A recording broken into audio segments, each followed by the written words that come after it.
السلام علیکم دوستو، میں ہوں صابر نورانی اور آپ دیکھ رہے ہیں مدنی دربار چینل شارٹس۔ آج کی اس ویڈیو کے اندر ہم بات کرنے والے ہیں ان ایسے دو گستاخ رسول کی جنہوں نے اللہ کے رسول صلی اللہ علیہ وسلم کی شان میں گستاخی کی تھی اور اس کی سزا بھی انہیں دردناک ملی۔ کیونکہ میرے دوستو، ہمارے نبی حضرت محمد صلی اللہ علیہ وسلم کوئی معمولی ہستی نہیں ہے، آپ امام الانبیاء ہیں۔ آپ ہر چیز کے نبی بنا کر بھیجے ہیں۔ آپ انسانوں کے نبی ہیں، فرشتوں کے نبی ہیں، شجر کے نبی ہیں، حجر کے نبی ہیں۔ ہر کسی کے لیے اللہ تبارک تعالیٰ نے آپ کو نبی بنا کر بنائے۔ اور ہمارے نبی کا مقام کیا ہے؟ اللہ نے اپنے آپ کو جب رب العالمین کہا ہے تو حضرت محمد پیغمبر صلی اللہ علیہ وسلم کو رحمت للعالمین کہا ہے کہ محمد، اگر میں پوری دنیا کے لیے رب العالمین ہوں تو تیری ذات اے محمد صلی اللہ علیہ وسلم رحمت للعالمین ہوگی۔ ہر کسی کے لیے تجھ کو میں رحمت بنا کر بھیج رہا ہوں۔ آپ کو سراجم منیرہ کہا گیا ہے، آپ کو کالے زلفے والے کہا گیا ہے، چودھویں چاند سے زیادہ روشن چہرے والا کہا گیا ہے۔ اللہ نے قسم اٹھائی ہمارے نبی کی، اے محمد صلی اللہ علیہ وسلم، جب تم سوکھی لکڑی پر بھی قدم رکھتے ہو تو ان کی ٹوٹنے کی آواز بھی نہیں آتی ہے۔ آپ کو غریبوں کا سہارا دینے والا کہا گیا ہے، بیواؤں کو سہارا دینے والا کہا گیا ہے، یتیموں کو کھانا کھلانے والا کہا گیا ہے، بھوکوں کو روٹی دینے والا کہا گیا ہے، ننگوں کو کپڑے پہنانے والا کہا گیا ہے۔ ہمارے نبی کی شان کوئی معمولی شان نہیں ہے میرے دوستو۔ 1,24,000 انبیاء صلی اللہ علیہ وسلم میں سب سے اعلیٰ، سب سے برتر، سب سے افضل کالی کملی والے اللہ تبارک تعالیٰ نے ہمارے نبی کو ایسے ایسے القاب، اللہ نے ہمارے نبی کو یاسین کہا ہے، محسن کہا ہے، مدثر کہا ہے، مزمل کہا ہے، طٰہٰ کہا ہے۔ اللہ تبارک تعالیٰ نے پیار سے کتنے نام ہمارے نبی صلی اللہ علیہ وسلم کے رکھے، اور خصوصاً یہ دو نام سے اللہ تبارک تعالیٰ نے محمد اور احمد، پرانی توریت میں، زبور میں، انجیل میں آپ کا نام احمد سے لیا گیا ہے۔ تو اتنے ہمارے پیارے نبی میرے دوستو، جس طرح سے آج ہمارے نبی صلی اللہ تعالی علیہ وسلم کی شان میں گستاخانہ الفاظ کہے گئے ہیں، آج سے ٹھیک آپ کے زمانے کے اندر 1444 سال پہلے عتبہ اور شیبہ جو ابو جہل کے لڑکے ہیں، انہوں نے حضور پاک علیہ الصلوۃ والسلام کی شان میں گستاخی کی۔ آپ کے سامنے گستاخانہ الفاظ کہے، برا بھلا کہا، کیونکہ ابو جہل کے اور لڑکے تھے، اور وہ ابو جہل جہالت کا باپ جسے کا لقب ملا ہے، اس کے لڑکے انا کی وجہ سے، اپنے رتبے کی وجہ سے، اپنے مرتبے کی وجہ سے نبی حضور پاک علیہ الصلوۃ والسلام سے جلن بھی رکھتے تھے۔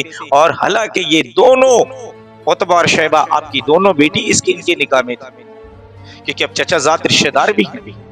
عتبہ اور شیبہ نے آپ علیہ الصلوۃ والسلام کے شان میں گستاخانہ الفاظ کہے، بڑا برا بھلا کہا، نعوذ باللہ۔ آگے روایت میں آتا ہے کہ آپ کے چہرے پہ تھوکا بھی۔ پھر روایت میں آتا ہے کہ بیک وقت عتبہ اور شیبہ نے حضرت محمد پیغمبر صلی اللہ علیہ وسلم کی دونوں بیٹی کو طلاق بھی دے دیا۔ میرے دوستوں، اس باپ سے جا کر پوچھو جس کی بیٹے کا طلاق ہوتا ہے، اس کے باپ کے دل پر کیا گزرتی ہے۔ بیک وقت ہمارے نبی حضرت محمد صلی اللہ علیہ وسلم کی دونوں بیٹی کا طلاق ہوا۔ اللہ کے رسول صلی اللہ علیہ وسلم نے اپنی بے عزتی تو برداشت کر لی، چہرے پہ تھوکنے کو تو برداشت کر لیا، لیکن میرے بھائیوں، ایک باپ کے دل میں بیٹی کا درد ہوتا ہے۔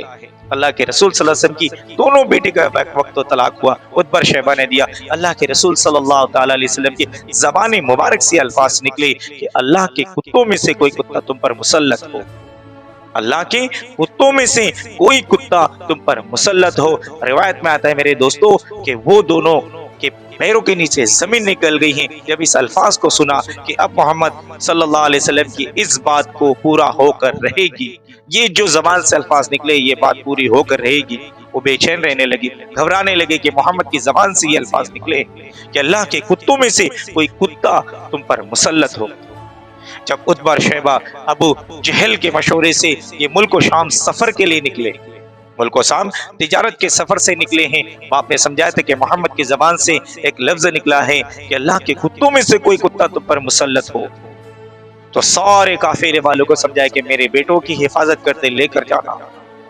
جب یہ سفر پر نکلتے ہیں، ایک جگہ جب رات ہوتی ہے، جنگل کے اندر رکتے ہیں، جنگل میں یہ پڑاؤ کرتے ہیں، اپنا آرام کا ٹھکانہ بناتے ہیں۔ سارے لوگ اطراف میں اپنے اپنے خیمے لگاتے ہیں، ان کا بھی خیمہ لگایا جاتا ہے، لیکن ان کا خیمہ تھوڑا اونچا اوپر لگایا جاتا ہے، اور چوکی دار رات بھر کے لیے طے کیے جاتے ہیں کہ یہ چوکی داری کے لیے یہ اس جگہ پر رہیں گے، محافظ رہیں گے۔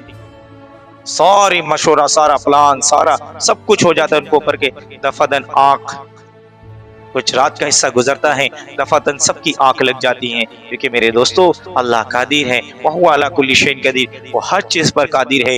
वो नींद को देने वाला है, वो नींद को छीनने वाला है, वो सुकून को देने वाला है, वो राहत को लेने वाला है, वो माल को देने वाला है, वो माल को छीनने वाला है, वो इज्जतों के दरवाजे खोलने वाला है, और वो जिल्लत के दरवाजे खोलने वाला भी वही है। इसीलिए कुरान कहता है वलिल्लाहि इज्जती व रसूली, इज्जत तो अल्लाह उसके रसूलों के लिए है। चूंकि हजरत मोहम्मद पैगंबर सल्लल्लाहु अलैहि वसल्लम ने अल्फाज कह दिए थे कि तुम पर अल्लाह के कुत्तों में से कोई कुत्ता मुसल्लत हो। सारे लोग जब अपने आराम करने लगते तो दफातन सबको नींद लग जाती है, चौकीदार भी सो जाते हैं। उसी वक्त जंगल में से एक शेर आता है, उस पूरे काफिले वालों के अंदर एक एक का मुंह सूंघता है कि इसमें कौन वो गुस्ताख है जिसने हजरत मोहम्मद सल्लल्लाहु ताला अलैहि वसल्लम की शान में गुस्ताखाना अल्फाज कहे, ताकि आज मैं इसको दर्दनाक मौत दूं, इनको चीर फाड़ के इनके टुकड़े टुकड़े कर दूं, इनको खत्म कर दूं, जिसने हजरत मोहम्मद सल्लल्लाहु ताला अलैहि वसल्लम की शान में गुस्ताखाना अल्फाज कहे।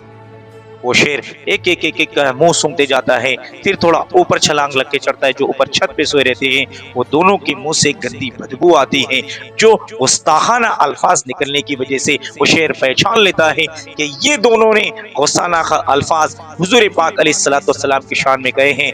वो शेर जब्र में गुस्से में आता है, हर दोनों के चीर फाड़ कर टुकड़े टुकड़े कर देता है।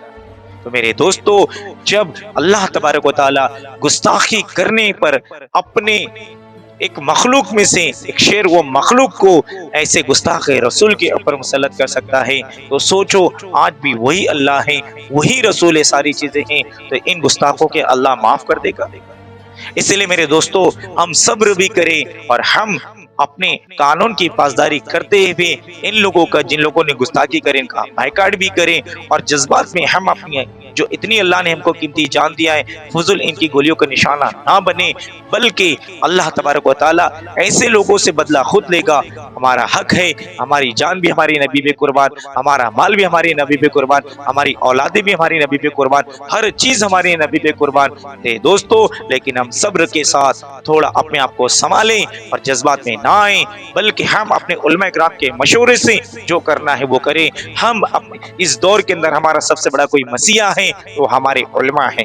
हम अपने उलमा से मशवरा करके कोई भी चीज करें और कानून के अंदर रहते हुए सारे कामों को करें, कानून अपने हाथ में लेने की कोशिश ना करें, क्योंकि हमारी जान बहुत कीमती है, इनकी गोलियों का निशाना ना बने। इसलिए मेरे दोस्तों ये बात याद रखना, जिस दौर में भी अल्लाह के रसूल सल्लल्लाहु अलैहि वसल्लम की गुस्ताखी हुई है वो अपने अंजाम को पहुंचे हैं और अल्लाह ने उनको अंजाम को पहुंचाया है। और एक बात मैं अलल ऐलान में कह रहा हूं कि जिन लोगों ने अभी हुजूर पाक अलैहिस्सलातु वस्सलाम की गुस्ताखी की है, अम्मी आयशा रज़ियल्लाहु अन्हा की गुस्ताखी की है, वो अपने अंजाम को जरूर पहुंचेंगे और दुनिया इनकी इबरतनाक को देखेगी, इनकी ये इबरत का निशान बनेंगे। और जब तक मुसलमान इस दुनिया के अंदर रहेंगे, आखिरी सांस तक ले रहेंगे, जिन्होंने गुस्ताखी की है इनका नाम हमेशा लानत के साथ लिया जाएगा, ये गुस्ताखे रसूल ही कहलाए जाएंगे।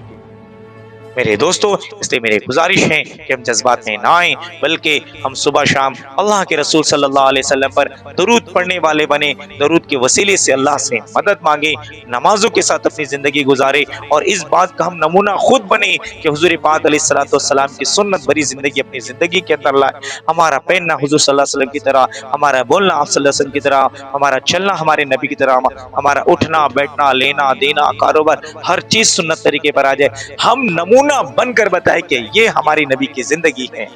हाँ, जब हम नमूना बनकर बताएंगे तो दुनिया को भी समझ में आएगा कि मोहम्मद पैगंबर सल्लल्लाहु अलैहि वसल्लम ने इस दुनिया के अंदर क्या कायम किया, कितना सुकून लाया, कितना पुरअमन अल्लाह के रसूल सल्लल्लाहु अलैहि वसल्लम ने माहौल को बनाया।